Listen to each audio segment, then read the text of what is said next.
I'm Dallau. I'm the founder and CEO of DronePort Rotterdam. First, we started as a concept. After validating the concept for a year, we decided to set up the company.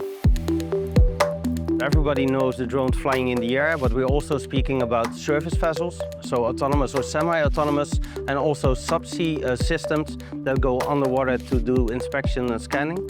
When it comes to resilience of the port of the future, so the Port of Rotterdam, this is a new technology that we need to embrace. We are a preferred partner of the Port of Rotterdam in setting up the ecosystem in Rotterdam and the region, to set up innovation partnerships with companies in the region to actually validate their systems in the port infrastructure, but also to look at the international developments and make sure that Rotterdam is ready for the future in the field of uncrewed and autonomous systems. The Rotterdam region and the South Holland region is specifically interesting for companies like startups and scale-ups to test, because we have a lot of complexity, like the port, but we also have close collaborations between governments, corporates, and knowledge institutes. So I think it's the ideal region if you want to test your technologies, if you want to collaborate with other interesting partners, or you're looking for funding, we make it happen.